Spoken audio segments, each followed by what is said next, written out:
I'm Tom Norquist, and I'm a white male wearing glasses. I've got curly grayish blonde hair or curly grayish brown hair, and really excited to be here with you. Bowen, you want to describe yourself real quick? I'm a high-powered medical professional person and a granddad. I've reached full geezer status. I'm have 7 grandkids, and I'm sous chef. My wife is the chef, and I'm a boy named Sue. I'm really enjoy misbehaving, and the author of a book called Why Normal Isn't Healthy. I am a recovering normal person. I used to be normal, but now I'm out of the closet. Thanks, Bowen. Stuart, you want to say a few words? Well, I'm the founder of the National Institute for Play, but wonderfully supported by the resources of PlayCorps and a good friend of Bowen White and almost a family member with Tom Norquist. But very quickly, I got interested in play by studying, of all people, mass murderers and homicidal individuals who don't play. And it's been a great odyssey for me since the late 60s to chase play, particularly the science of play. And we'll get into some of that in the course of this session. Okay. We'll go to the next slide. So Stuart and I are going to start off by talking about some play science, and we have some exciting things. But before we do that, we'll go to the next slide and remind everybody of Stuart's book. If you haven't ever read this book, it's a national bestseller. It's entitled Play, How It Shapes the Brain, Opens the Imagination, and Invigorates the Soul. And inside of those pages are wonderful, wonderful storytelling about how important play is throughout our lives and in society. In fact, pages 81 through 83 were the inspiration for us understanding attunement, and that's how PlayCorps developed what we call the attunement swing, also known as the expression swing. And so thank you, Dr. Brown, for the inspiration and for helping us with actual science that went into product development. Well, it's wonderful to have someone who understands not only the science of play, but then puts it into practical use. And the expression swing has been quite a phenomenon of bringing play with adults and children together in particular. That's wonderful. And the next slide shows what Anthony was talking about, the resources. And this is available to everybody that comes to playcorps.com and goes into the resource section and requests this wonderful publication that is Stuart's work, basically on a lot of different avenues of the science of play and how important this scientific evidence is, and making sure that all humans and all mammals play constantly. Regularly, as a priority. That's right. So just those are quick reminders. And now we'll go into the next slide.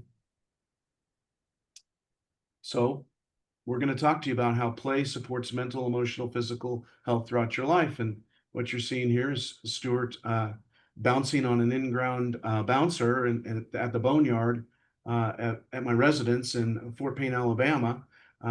It's wonderful when he comes out and we get to play together. And let's go to the next slide and we'll start talking about so brain fertilizers. This is when I heard this term, I was like, wait a minute, brain fertilizers, I fertilize my garden, I fertilize my plants. I do that because it needs nourishment, and with water and with sunlight, they grow. It's wonderful. But brain fertilizer, what are we talking about? Well, if we took a second and looked at that slide where I'm jumping on your mini trampoline, first of all, I had a sense of anticipation going onto that thing, and I kind of lost myself. And if you're a scientist, as a guy named Luc van der Schuren in Holland has found, you find that what's happening with the anticipation of walking onto that trampoline is you get a shot of dopamine into your brain.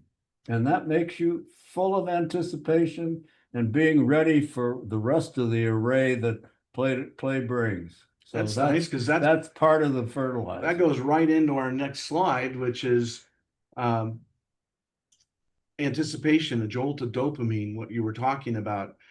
I always think back, and I recommend all of our viewers think back in your life when you were a child and somebody either like rode their bike up or came up to you or telephoned you and said, "Hey, do you want to go play?" Right. And that feeling, that pure magical feeling of getting, it was this anticipation that we now know that's about. part of the brain orchestration that we're designed by nature to experience regularly. The shot of dopamine that then keeps things there, then is an array of neurotransmitters and circuits that are set up by nature to keep play going. Okay, well, let's go to the next brain fertilizer. So picture here of my wonderful wife playing with the grandkids and a picture of me getting ready to go have some fun on a mobile mobility device. BDNF and epicannabinoids. What are we talking about? Well, first of all, after the anticipation, you usually, as you can see from these slides, have the experience of pleasure. And the sustained pleasure is usually supported in the brain by what's an intrinsic factor of human beings, which is endocannabinoids, which is a cannabinoid that is residual as a part of, just like hemoglobin, as a part of our physiology. And that is associated with a sense of pleasure and sustains the play. You notice Lisa, Tom's wife, and the kids are together having a sustained, what is the game? I don't know what the heck. Hopscotch. It's hopscotch. Yeah. So they're sustaining their pleasure that takes them beyond the anticipation. So there's this foundation that we're learning more and more about through good research. It's not complete yet.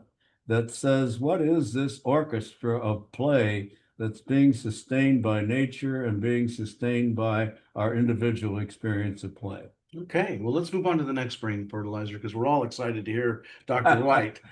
So oxytocin, why don't you tell us a little bit about that? As I was swimming with some of my grandkids and we were having a marvelous time. The eye contact that you were having with those kids, and then the immersion in the water and the mutual pleasure there and safety, they're not looking like they're ready to drown. They're looking like they're having fun.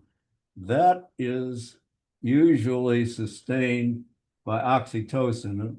And, I have a good morning hello with the local dog called Cookie.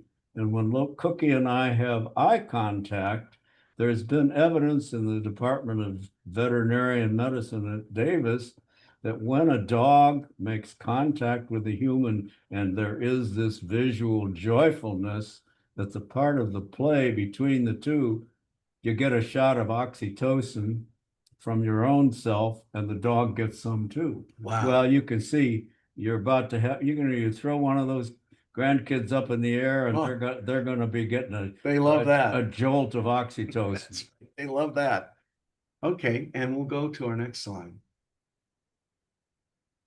And this is a wonderful slide of Dr. Joe Frost and Dr. Stuart Brown playing on a standing seesaw, and I couldn't get these guys off of it. And they were laughing and having a great time and worked up quite a sweat, actually. Yeah, well, this is in Texas in the summertime, but Joe had designed this playground, I think, with the help of Playcore and Tom, and together we became timeless little kids, even though we're both well into our 70s, maybe into our 80s, when this photograph was shot. Joe was a real pioneer in play and studied and analyzed playfulness, lessened obesity in in the kids that played in his playground at the Redeemer School. Wonderful human being, passed on and left a real legacy behind him And of so play science. when you guys were doing this, you were getting a shot of endorphins. Well, who knows? We'd had anticipation. We got a little endocannabinoid. We had some oxytocin. Then we got some, some jolt of understanding that you got to be aware of gravity. So there's a whole lot of stuff like brain-derived neurotrophic factor. There's called IGF-1, which is also released with play. So there are the instruments in the neuroscience world that sustain play that are going to help us make it a more public health acceptable phenomenon that's necessary for all of us. That's great. Okay. Well, thanks for helping us understand those brain fertilizers that naturally occur when we're in a state of play. Now it's my honor, and Stuart, you can join in if you would, if you'd like, to introduce Dr. Bowen White. Bowen is a board member of the National Institute of Play, an author, a very accomplished author, an accomplished speaker, and just probably one of the most fun people that I ever get to talk to. Every time I talk to Bowen, I always have a smile on my face, and I'm always just feeling more playful, even if we're thousands of miles apart. He lifts my spirit. So we're super excited. And Stuart, why don't you say a couple nice things about our friend Bowen? Well, I go back to Bowen, and I don't know what year it was, Bowen, but I gave a talk that you and your wife had organized a symposium, and we became friends as a result of that. It's been 20 years or so. And my experience is exactly that of Tom's, and that namely, there's no conversation with Bowen that doesn't leave you with a sense of upbeat playfulness, increased knowledge, and a sense that he prioritizes this, lives it out in his life. And it is truly a sense that this is somebody who shows what play does for the human spirit. So Bowen, you're great. Awesome. Well, I'm certainly glad I've got you fooled. That's my job, is to trick other people into having a good time, and you're easy meat. I have, by the way, that was more like 30 years ago, a conference the Menninger Foundation put on called the Council Grove Consciousness meeting. And the title of the meeting was Humor and Spirit, the Divine Comedy.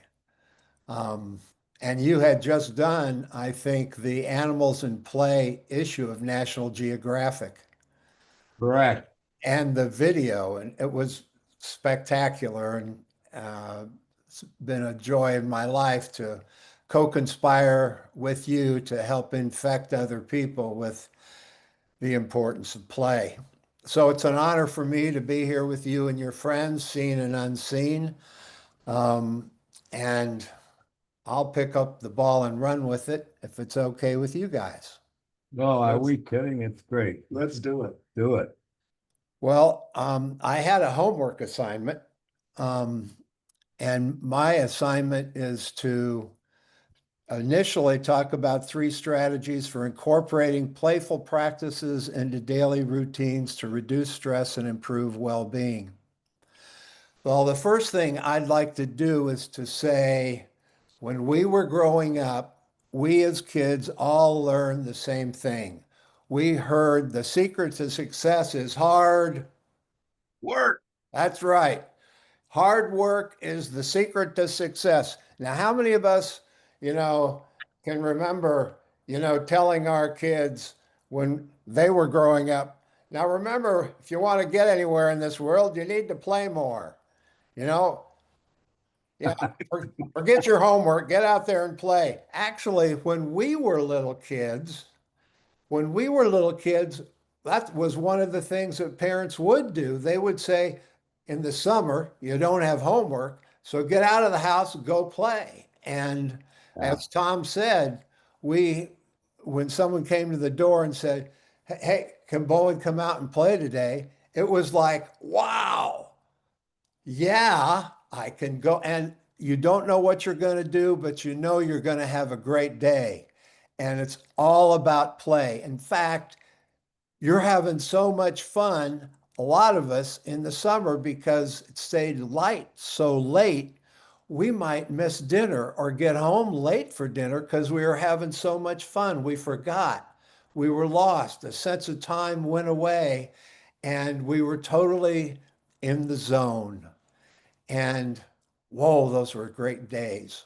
So we need to go back and remember that feeling that we had and try to revivify that in our lives. And we need to recognize that we all know how to work hard. That's a given. But what about play? Maybe we need to make a decision to change our mindset and recognize what we want to do is have a more fun life. We want to play more.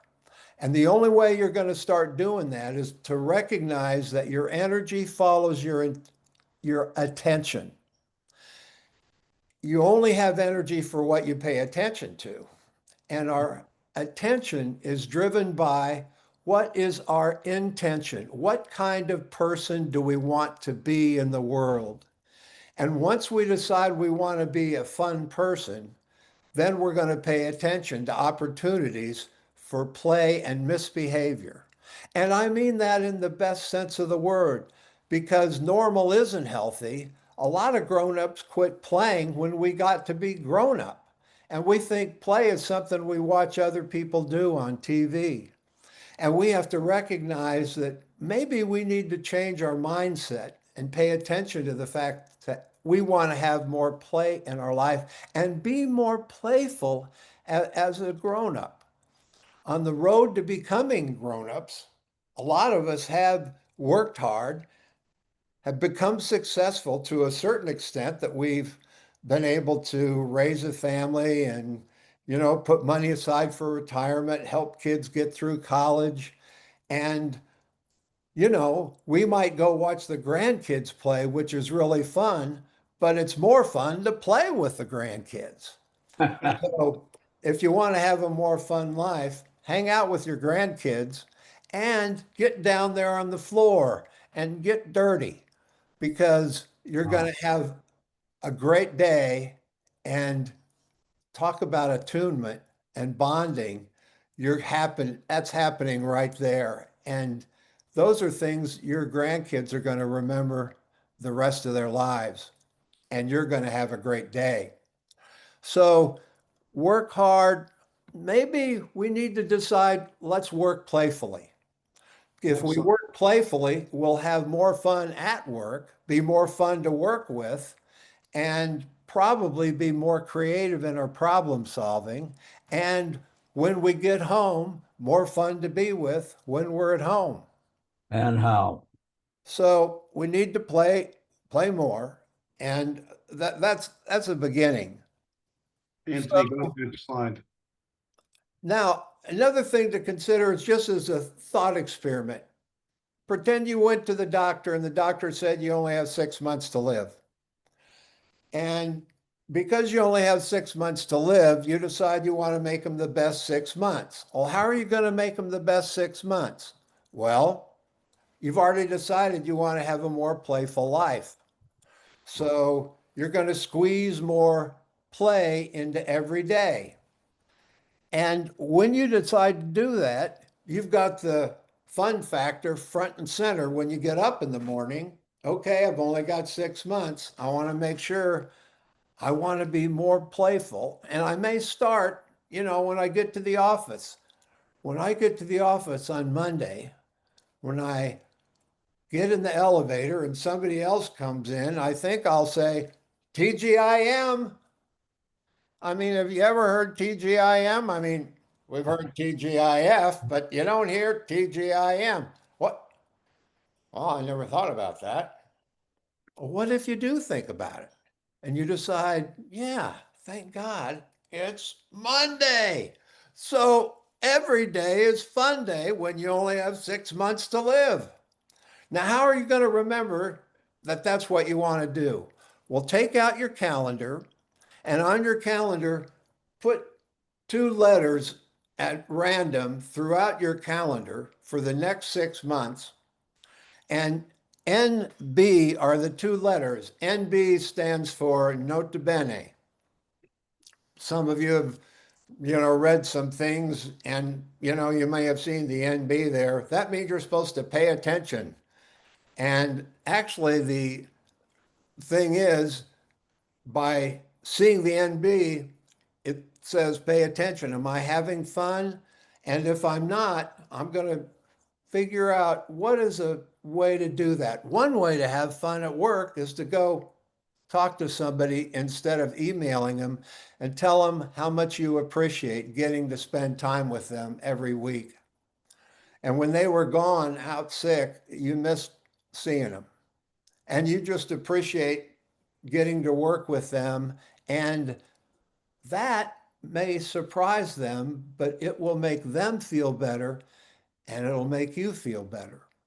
And one thing about play is that if you want to have more fun in your relationships, think about how you want people to feel when they walk away from you. You get to decide the energy that you put into the world.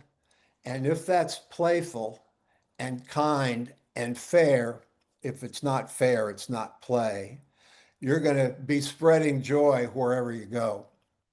And you see a slide there. We went through a couple of slides and we come to this beautiful heart.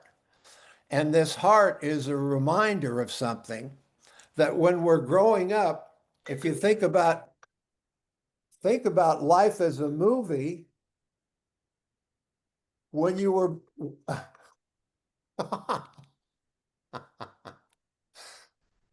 if you think about life as a movie, when you're born, you begin a movie, and some people think when you die, you go over the movie with God. And right before we're born, I think maybe we have an audience with God, and God says, well, kid, you're going to be born pretty soon. And I'm going to start you out as a tiny little thing in a hot tub. Yeah. And everything will be provided there in the hot tub. You'll be, warm and cozy, and you'll have this wonderful rhythm that you'll hear from your mother's heartbeat, and you'll be getting bigger. But all of a sudden, you get really cramped in there. And after about 9 months or so, there's a really weird thing that happens. All of a sudden, all the water goes out of the hot tub and you'll be squeezed through a tiny little place and you come out into a brightly lit and somebody goes wham on your bottom and says, well, welcome to the world. Now, the woman bringing you into the world is going through something called birthing pains. And she brings you into the world, and right away, you recognize things are different than they were.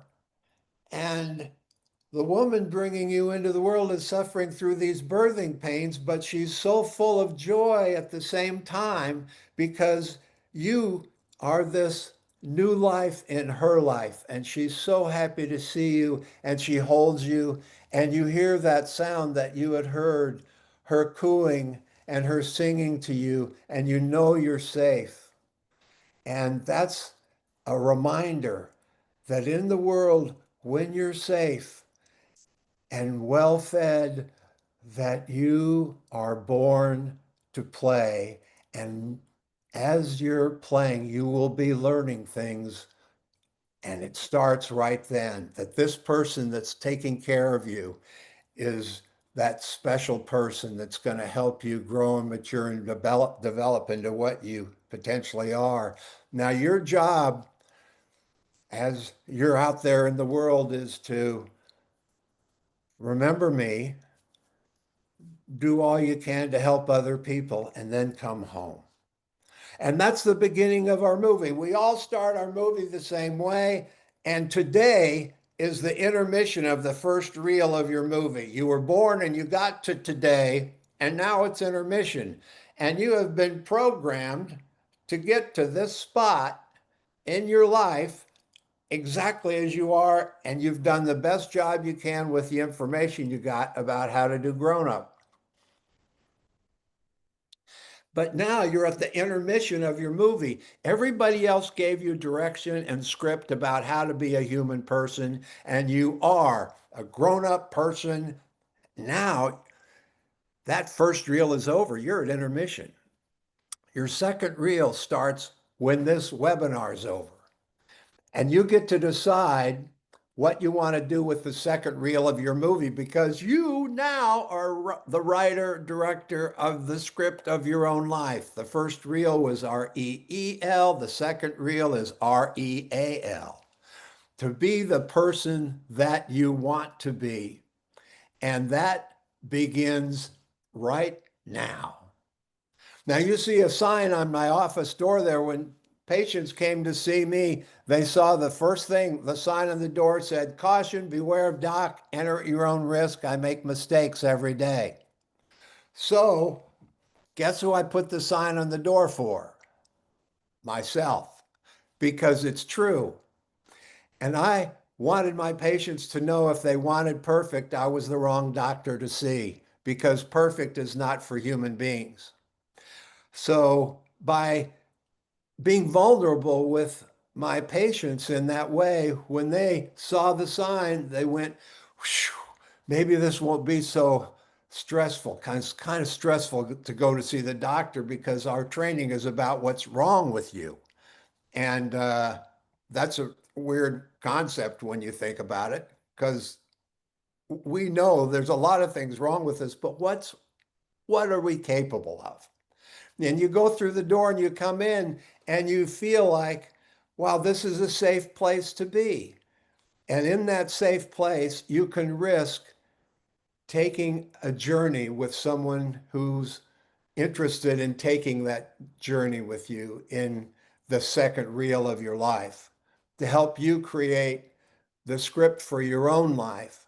And you start by recognizing how you got to intermission.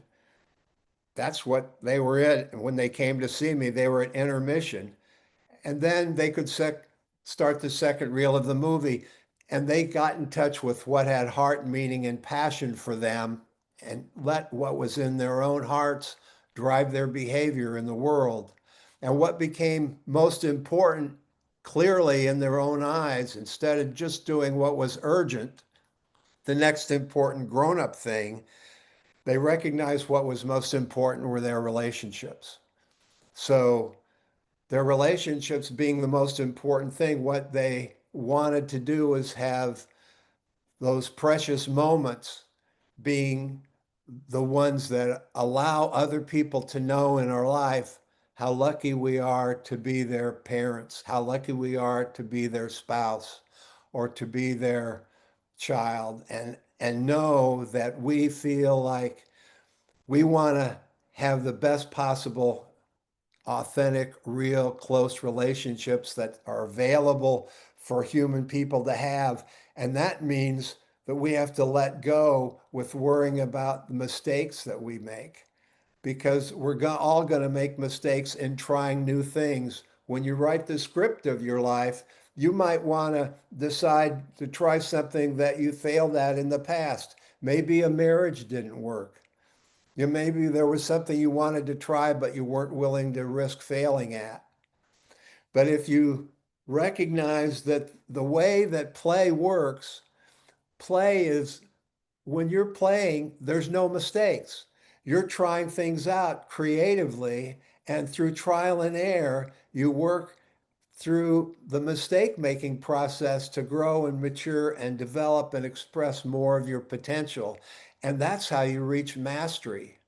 Mistakes have a negative charge on it. We got to take the negative charge off and give ourselves permission to own our humanity.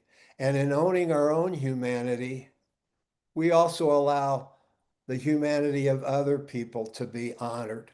And when they make mistakes, don't make it as a reason to make them feel bad, but say, hey, remember what jugglers learn. You can't learn to juggle 3 balls in the air until you know the juggling secret. People think, well, I couldn't juggle because I didn't have dexterity, manual dexterity. That's what they think the secret is. I just don't I just don't know how to play with balls very well. Well, the secret of the juggler is you can't learn how to juggle until you drop the balls enough that you don't drop them anymore.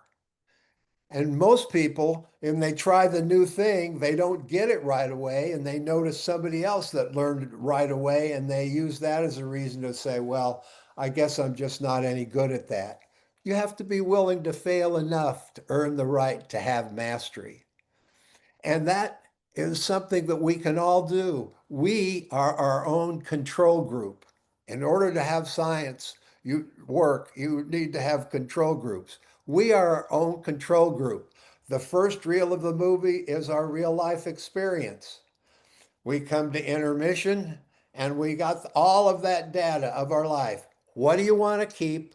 What do you want to get rid of? What do you want to start doing that you might have tried at and failed in the past? And what new thing are you willing to risk trying? And give yourself permission to fail enough to earn the right to have mastery.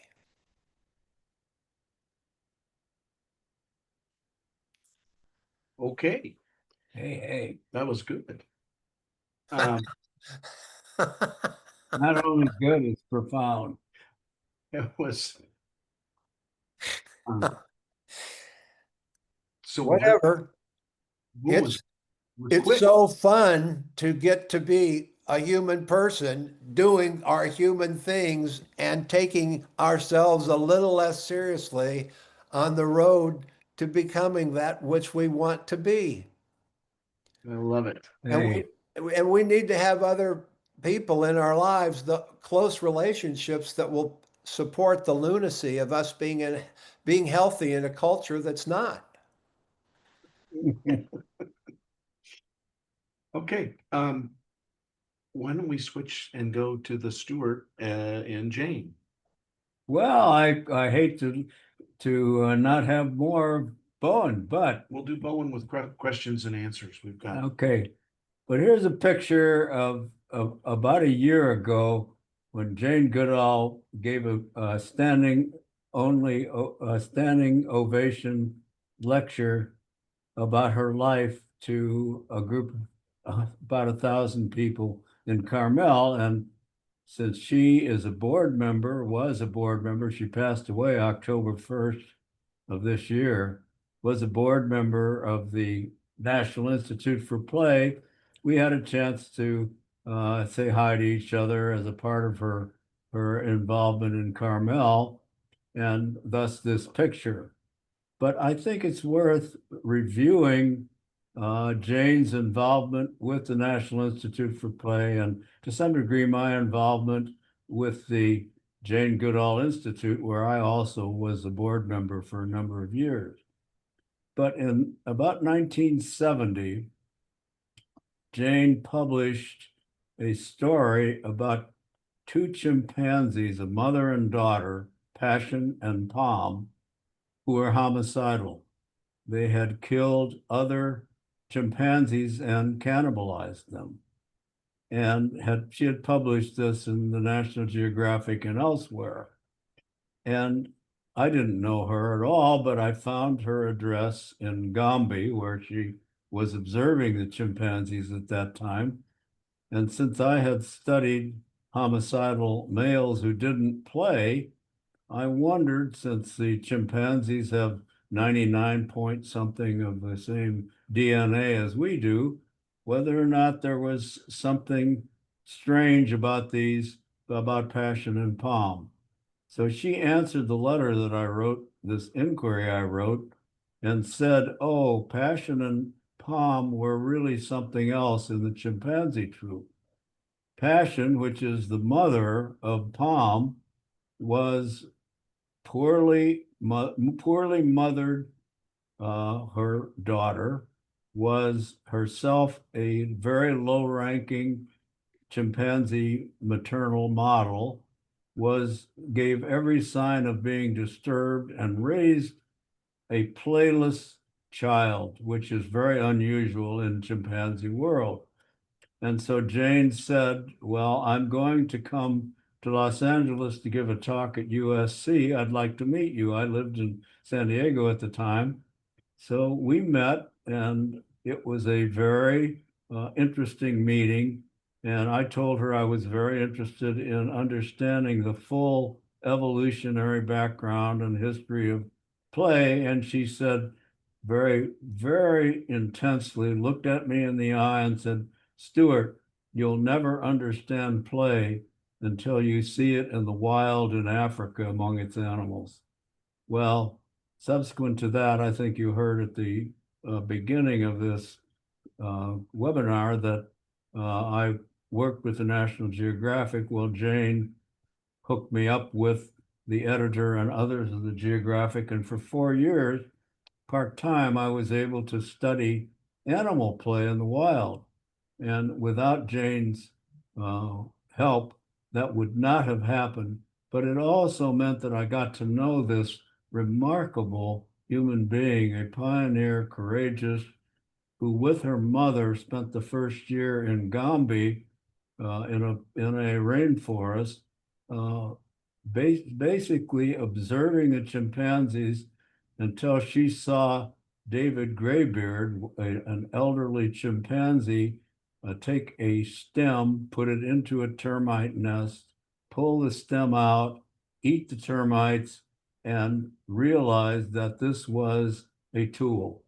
And that was among her many observations. Well, in addition to her observational expertise and patience and courage, in Gombe, she has become, during the course of her long lifetime, an activist for the planet and for hope.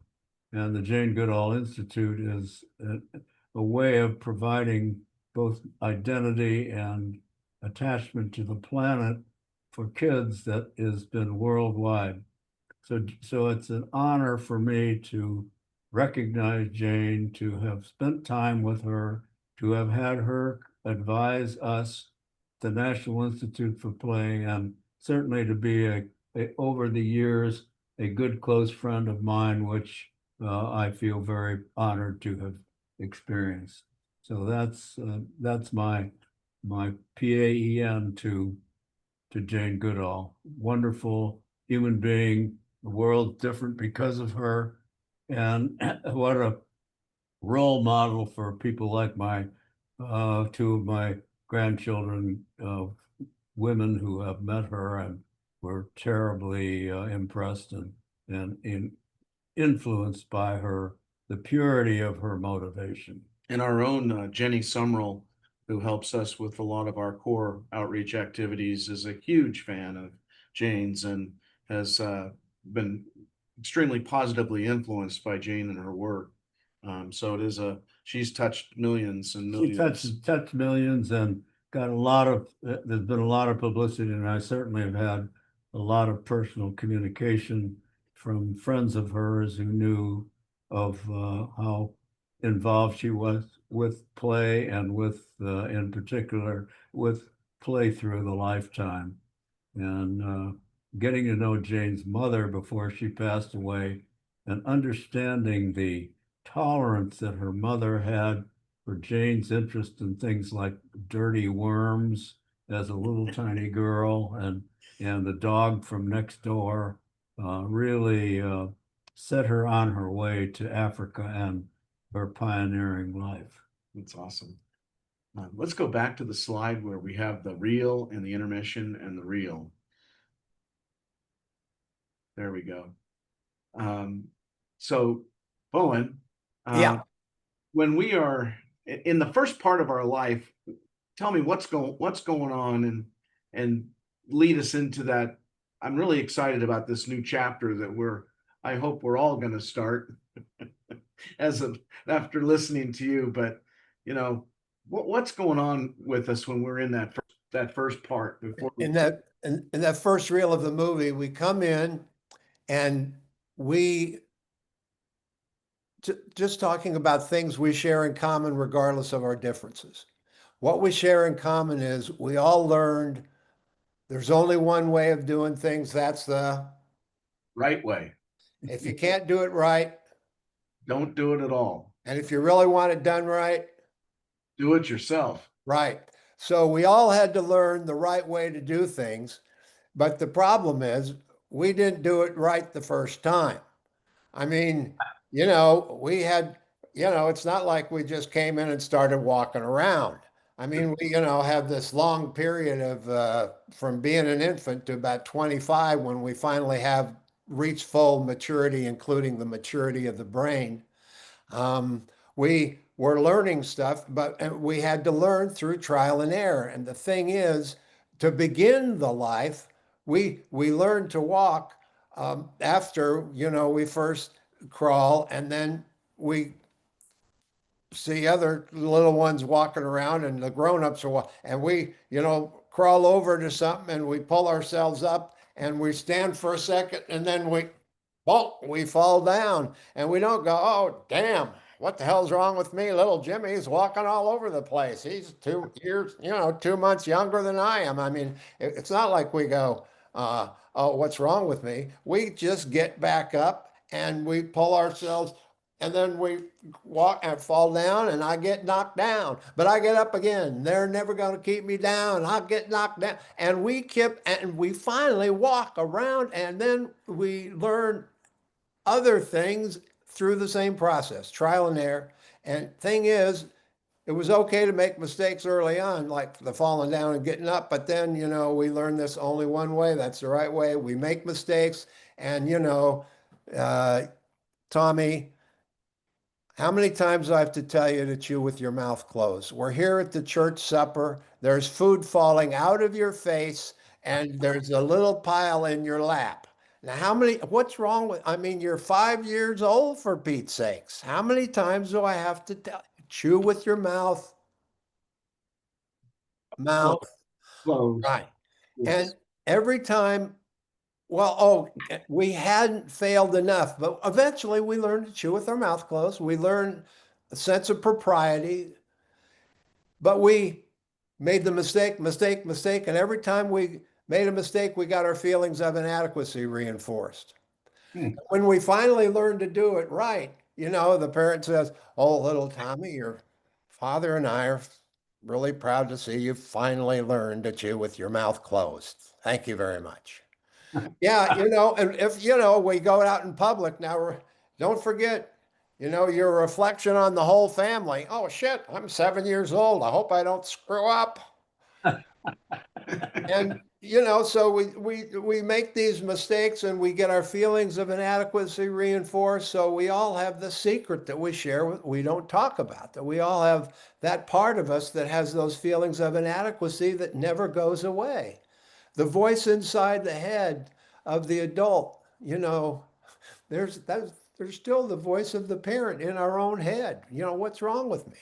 How many times, and we need to give ourselves a break today. What a great commercial. You deserve a break today. I don't think it's a Big Mac. I think it's kindness, warmth, compassion. And we need to befriend ourselves and give ourselves a break today, that we're going to recognize that we learned the right way to do stuff, and we did all the right stuff, but we all still have this secret.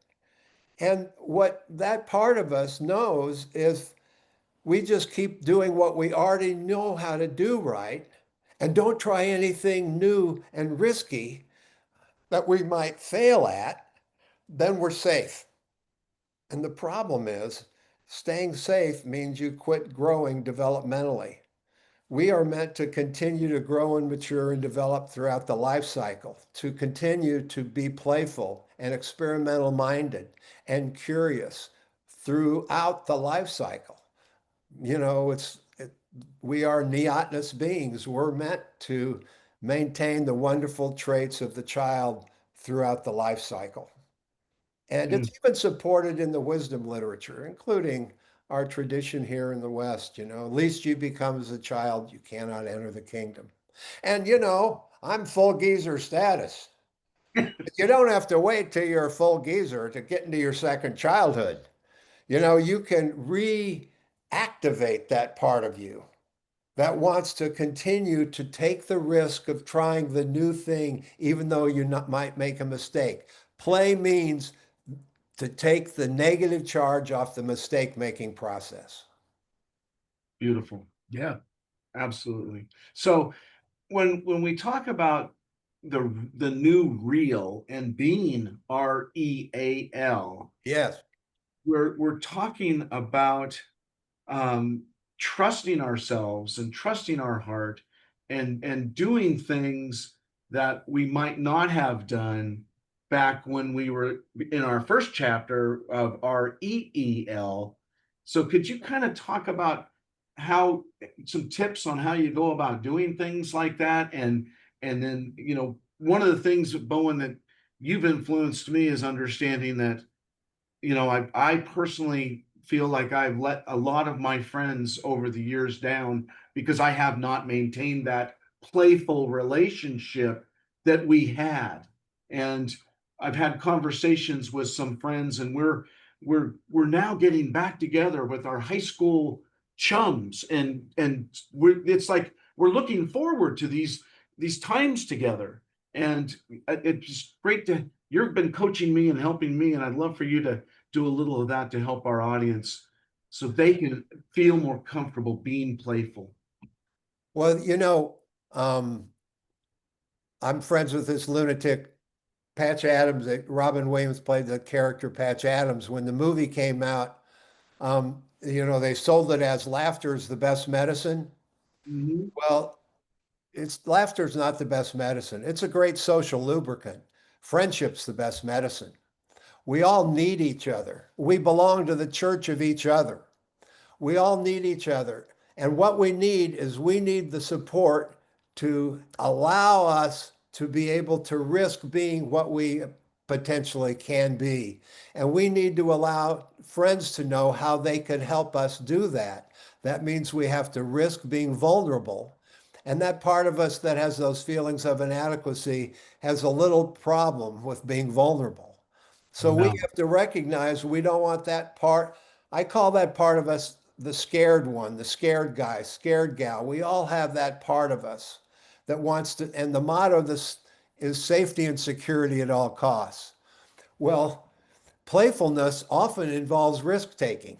Okay, so you want to downsize risk by having a somebody else support your adventure because it's your life, it's your movie, you're writing your own script, but let other people know how they could encourage you to risk being that which you are capable of becoming. And you get to do the same for others, but you have to risk dropping your defenses to allow them to see how they could help you be what you're capable of, and vice versa.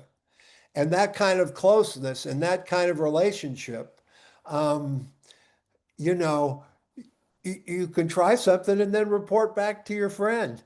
And they're not going to use it as a reason to make you feel bad about yourself if you fell on your face. They're going to say, well, you just haven't dropped the balls enough. Don't, don't worry about it. That's how we learn. And that's how play works. Play may be the driver of evolution through trial and error, what allows us to keep moving. And we ended up getting here through going through 15 billion years of evolutionary development, and we're that product. And I think play was the driver of that process. Okay. Very profound. Okay. Well, I think we've got some time to open it up for Q&A now. Oh, Yep. and Anthony will jump in and help us with some questions. Yeah, so really appreciate it. Fantastic conversation, a lot of fun. Definitely much different than some of the webinars and things I've been on in the past, and I mean that as a huge compliment in the best way. Well, thank We you. were over here in the office cracking up and laughing and really enjoyed it. And just the perspective that you give is really just so fascinating. And you have a medical background, right? And so I Yeah. had a question because when you look within parks and mental and emotional and physical health and whatnot, you hear something come up called Parks RX. And so it's where doctors are actually prescribing time in outdoors, time in nature. There's a number of different programs that exist out there. In your experience, have you seen maybe just outside of, you mentioned working with Patch Adams or the groups that you're in, but have you seen a broader push towards prescribing play itself for physical health or any of the ailments that come in are kind of in line with this Parks RX? Is there a movement within your industry that you've seen parallel to that? Um, I would say I'm somewhat of an outlier, but you can't help but read more and more about stuff like forest bathing. I mean, just being in nature. I mean, we are part of nature. So when you're in nature, if you look around, I mean, if you got a house in the burbs, you probably have squirrels in your yard. I mean, you ever, put a chair on the deck and just sit out there and watch the fun happen? I mean, chasing each other around, or a squirrel might, a squirrel will chase their tail. They will do that. And the idea of being outside, being in nature allows us to all remember about our place in this larger world because we're so small. Rumi's got a poem, I'm so small I can barely be seen. How could this great love be inside me? Well, the eye is small, but it holds enormous things. And we're in this world part of this amazing universe, and nature is we're connected to it. We have somehow divided ourselves off. And you think these trees aren't connected? They're connected by their nimble root hairs. How are we connected? We're connected through our relationships. And it's a reminder of we need the connection with each other and we need the connection with the world around us that has cared for us and got us this to arrive to start our movie. Nature helps us see things in perspective and to not take ourselves so seriously. You know, it's so sad because we're so funny. We just miss the joke. And we get up in the morning, we look in the mirror and we go, oh my God, where'd that thing come from?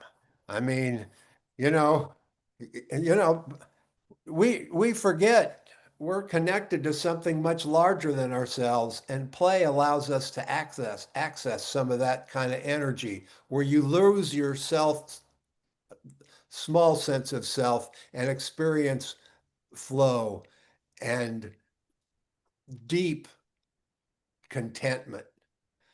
And nature supports that. Okay, that's awesome. Stuart, prescribing play. Well, I think one of the things that's gratifying about the National Institute for Play is that we've learned that the American Academy of Pediatrics, for example, has fostered the use of a prescription pad that says RX play. And there are movements that we've been aware of that where the doctors are prescribing for stress-laden human beings at all ages, outdoor activity, play in nature, and the data for healing, for example, from surgery with a window that has a view of flowers and trees and birds, people get well quicker. The evidence is very solid that immersion in nature is something we need, all of us, and is certainly part of the mission of the National Institute for Play, is to recognize that play is a public health necessity at all ages, and in particular is absolutely central to the well-being of preschool kids, not being over-organized by parents or teachers, but being allowed to have free range from their own deep intrinsic play motivation, which is pre-programmed by the 14 billion years that life has been somewhat in our Milky Way galaxy and solar system. Okay. So, we talked a lot about, and this was one of the learning objectives here as well, too, developing an action plan to model and promote, playful lifestyles and making it more part of your life and incorporating it into work and different things. And I think it was interesting earlier we had mentioned that, we grow up to be more rigid, more structured. We take this hard swing away from play. And so now this webinar is promoting our listeners, encouraging everybody to be more playful, to have more fun, to engage and not forget the joyful benefits of it. I'm just curious if anybody on the panels is willing to tackle this, but how do you balance it? So, because we also know that maybe we don't want to swing too far where we're only having fun, not getting things done, and kind of like getting goofy out there and whatnot. But is there a way to really incorporate that play life balance in a way that's healthy and active and encouraging without letting ourselves swing one way to the other? Or could it be just you encourage everybody to have as much fun as possible? And maybe I'm on the wrong track with that question, but I'm interested to hear your thoughts. Well, I'll take that, because I think that it's important to recognize that if you put play and love together, I don't think you can go wrong, because that's going to help you do the right thing even when other people don't. And sometimes if you can do that in a way that's playful, then that doesn't create animosity. Because other people, if you're willing to risk, to have the courage to do the right thing, even if other people won't, you're living a value system that infects other people. And regardless, you're not trying to do something in a way that's offensive to others.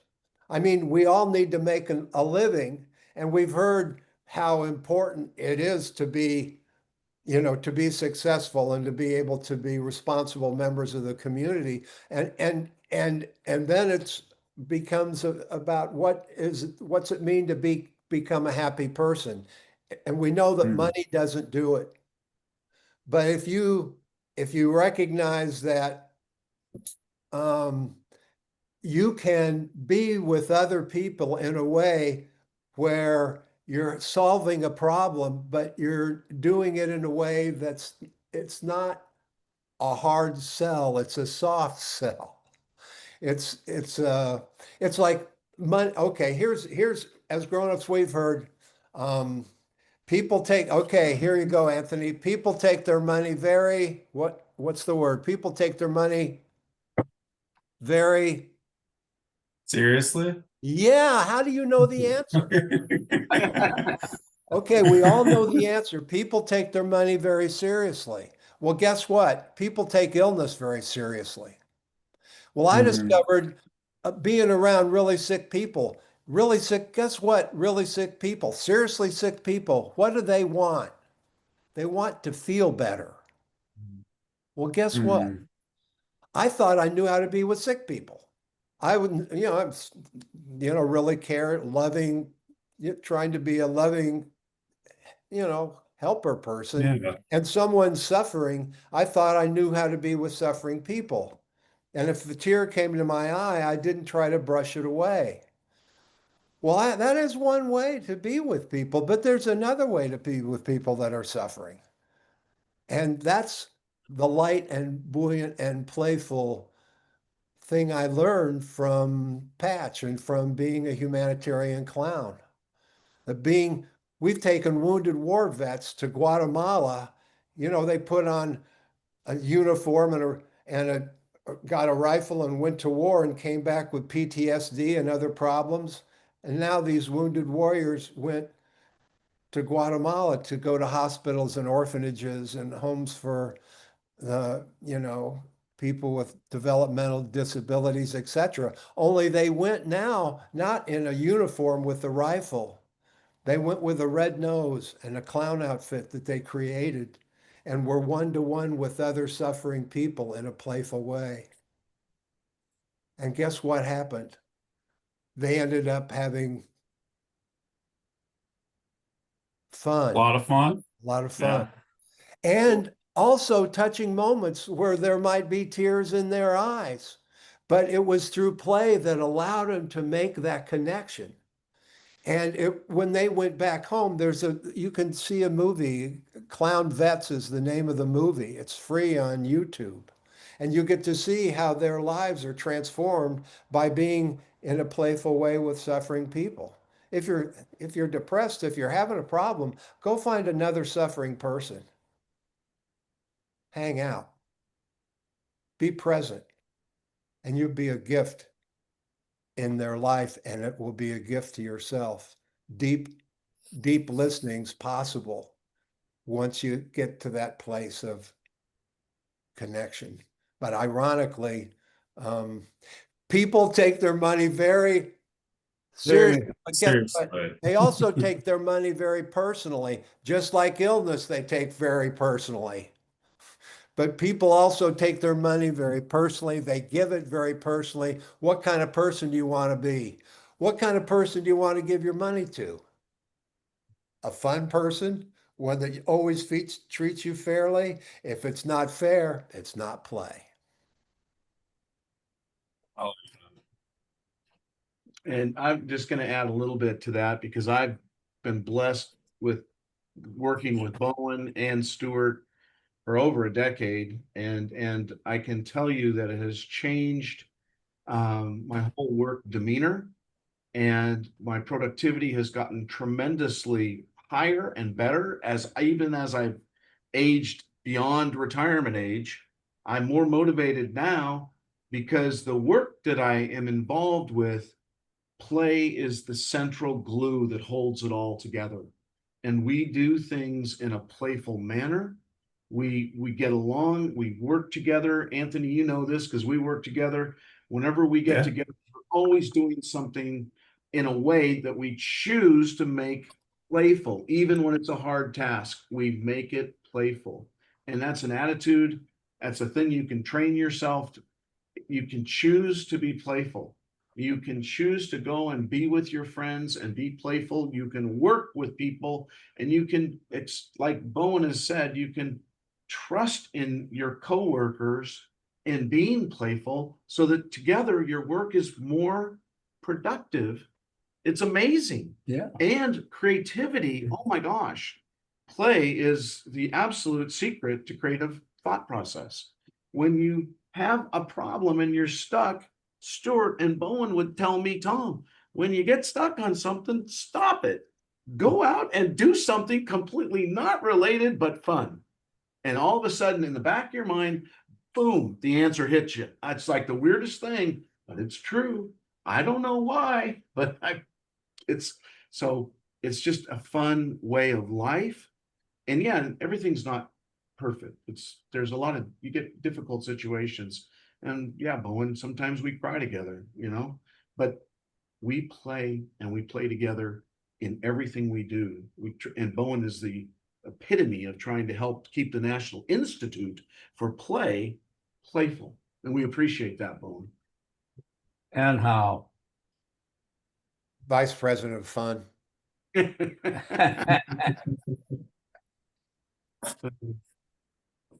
well, I think that is That is wonderful. And I would agree, Tom, we have a lot of fun at work. And I've heard the phrase in the past from somebody that said at one time that they take their work seriously, but not themselves. And that kind of resonated with me as somebody to have a good time with and get the job done because the work is important.